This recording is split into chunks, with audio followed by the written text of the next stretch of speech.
যে মা খালা নিজের স্বামীর সাথে ঝগড়া করে, যে মায়েরা খালারা নিজের স্বামীকে কষ্ট দেয়, যে মায়েরা খালারা নিজের স্বামীর আদব করে না, যে মায়েরা খালারা নিজের স্বামীর সেবা করে না, ওই জান্নাতে হুরেরা ডাক দে বলে, ওরে খালেদা জায়দা সাফিয়া হালেমা তোরা শুন রে, এই তোদের স্বামী যে তোদের বাড়িতে আছে, এই তোদের স্বামী যে তোদের ঘরে আছে রে, এরা বেশি দিনকার মেহমান নয় রে, এরা বেশি দিনকার তোমাদের কাছে মেহমান নয়।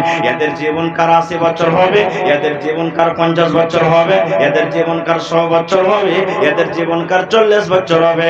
এই জন্য এই পিপরা ধানগাঁও এলাকার মায়েরা খালারা শুনে নেন, ওই জান্নাতে মেয়ে ছেলেরা ডাক দিবার বলবে, এ মেয়ে ছেলেরা, দুনিয়ার নারীরা তোমরা শোনো, খবরদার তোমাদের স্বামীকে তোমরা কষ্ট দিও না, খবরদার তোমার স্বামীকে তোমরা গাল দিও না, খবরদার তোমরা তোমার স্বামীর সামনে সম্মান করে কথা বলিও না, খবরদার তোমরা তোমার স্বামীকে খুশি রাখবে, কারণ এই দুনিয়ার কিছুদিনের জন্য মেহমান, এগুলা হলো আমাদের স্বামী, এগুলা হলো আমাদের পুরুষ। এই দুনিয়া ছাড়ার পর সারা জীবনের মতো তারা আমাদের জন্য হয়ে যাবে, আমাদের কাছে আসবে। এই জন্য দুনিয়ার মেয়ে ছেলে তোমরা শোনো, তোমাদের স্বামীকে তোমরা জীবনে কষ্ট দিও না। নারে তাকবীর, সুবহানাল্লাহ। এই বেটি ছেলে, এই সুন্দর সুন্দর নারী হুরকে আমাদের পাওয়ার এই মনে ইচ্ছা জাগছে না, জাগে না ভাই? জোরে বলেন, জাগছে না, জাগে না? সুবহানাল্লাহ। আচ্ছা আপনারা বলেন তো, রাস্তা দিয়ে আপনি হেঁটে যাবেন, বুঝার জন্য বলছি ভাই, মনে কিছু লিবেন না কেউ। একটা 80 বছরকার বুড়ি হেঁটে দিচ্ছে, আর একটা জুয়ান বেটি ছেলে 18-20 বছরকার হেঁটে দিচ্ছে, মানুষ যদি দেখে তো কোনটাকে দেখবে? জোরে বলেন, কোনটাকে দেখবে?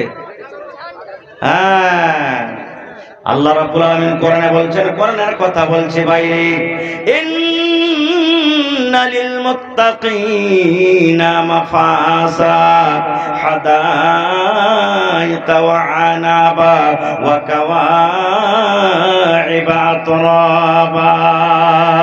ওরে সুবহানাল্লাহ, আল্লাহ রাব্বুল আলামিন বলেন, ইন্নালিল মুত্তাকিনা মাফাজা, যারা মুত্তাকি, যারা পরেজগার, যারা ভালো, যারা নেককার, যারা সালেহ, আল্লাহ বলেন তারা কামিয়াব হয়ে গেল, তারা কামিয়াব হয়ে গেল, তারা কামিয়াব হয়ে গেল। এবার মুত্তাকি ভালো লোক যখন কামিয়াব হয়ে গেল, আল্লাহ রাব্বুল আলামিন বলেন, মুত্তাকি পরেজগার বান্দারে, হাদাইকা ওয়া আনাবা, তোমাদের জন্য জান্নাতের ভিতরে বাগান আছে রে, বাগান আছে, বাগান আছে, আর রং বেরঙের তোমাদের জন্য আঙ্গুর আছে, তোমাদের জন্য ফল আছে, আর কি আছে? ওয়া কাওয়াইবা আতরাবা, এমন সুন্দর সুন্দর মেয়ে ছেলে তোমাদের জন্য আমি জান্নাতে রেখেছি, যে হলো কাওয়াইব, যাকে কাওয়াইব আল্লাহ নিজে বলেছেন। কাওয়াইব মানে যার বুক উঁচা, যার সিনাখানটা উঁচা।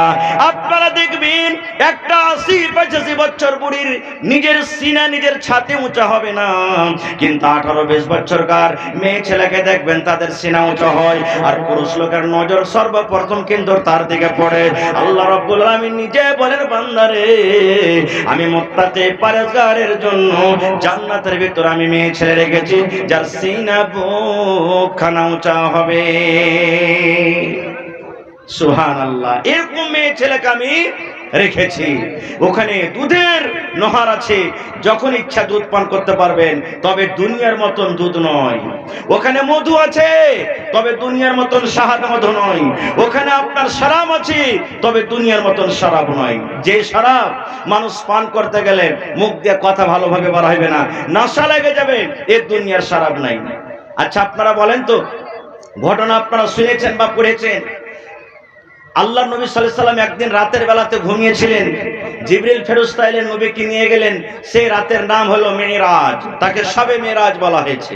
যেই রাতে 50 ওয়াক্তের নামাজ থেকে আল্লাহ কয় ওয়াক্তের দিয়েছেন?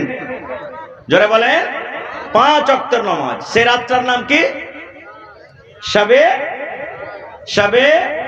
শব মানে রাত, মেরাজ মানে সিঁড়ি। এই যে দেখবেন 1 আসমান, 2 আসমান, 3 আসমান করে করে গেছিলেন। তো জিবরিল ফেরেশতা নবীকে সাথে করে কোথায় নিয়ে চলে গেলেন?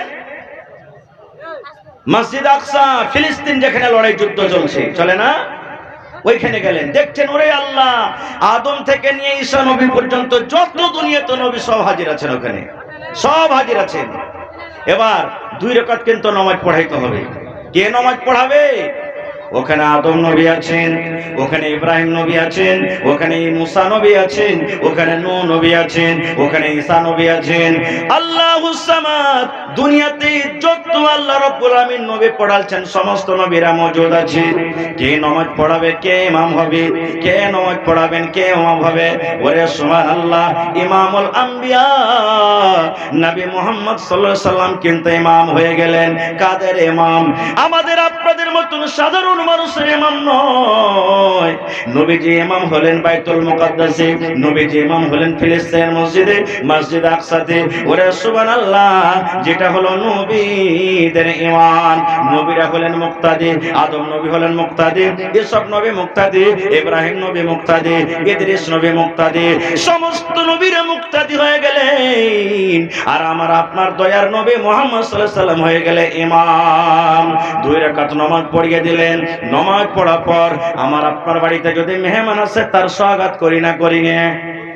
বলে কি দিয়ে করি? নাস্তা দিই, শরবত যে এখন তার শরবত শেষ হয়ে গেলে স্প্রাইট মাজা উমুক উমুক নিয়ে এসো।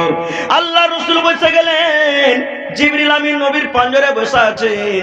নবীর জন্য 2 এরকম জিনিস নিয়ে আসা হলো। ওরে আল্লাহ, একটা হলো দুধ আর একটা হলো শরাব। নবীর মেহমান নওয়াজি হবে এখন। নবীজি এসেছেন, নবীর সামনে এই যে দেখবেন নতুন দুলহা যখন বাড়িতে যায় তখন যারা সালা সালি থাকে এরা স্বাগত করে কি দিয়ে? কেউ কেউ মার মিশাল করে দিবে, তাও যে জামাইটা খ্যাপা আছে কি হুঁশিয়ার আছে দেখছি, যে মারের গিলাস তুলছে না অরিজিনাল শরবতের গিলাস তুলছে। এরকম ভাবে করে না? করে না? আল্লাহ রাসূল সাল্লাল্লাহু আলাইহি সাল্লামকে পরীক্ষা করার জন্য, মেহমান নওয়াজি করার জন্য নবীর সামনে 2 রকম জিনিস রাখা হলো।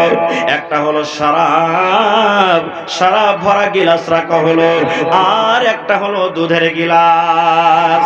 জিবরিল আমিন মনে মনে ভাবছেন, আল্লাহ রে, নবীজি কোনটা গিলাস উঠিয়ে নেবেন? মধুর শরাবের গিলাস উঠাবেন না দুধের গিলাস উঠাবেন? দয়ার নবী মনে মনে চিন্তা ভাবনা করছেন, আল্লাহ কোন গিলাসটা আমি উঠাবো? এটা হলো শরাবের গিলাস, এটা হলো দুধের গিলাস। এই বাবা চিন্তা করতে করতে সুবহানাল্লাহ, দয়ার নবী দুধের গিলাসটা উঠিয়ে নিলেন। এবার দুধ পান করতে লাগলেন। জিবরিল আমিন দাঁড়িয়ে বললেন, ইয়া রাসূলুল্লাহ, আপনি কামিয়াব হয়ে গেলেন নবী গো, আপনি ফিতরাতের প্রতি আছেন, আর আপনি এই দুধের গিলাস আপনি তুলেছেন, ভালো করলেন। তবে ওই শরাব বলতে জান্নাতের শরাব, দুনিয়ার কিন্তু শরাব নয়। তবে জান্নাতের ভিতরে শরাব আছে, দুনিয়ার মতন শরাব নয়।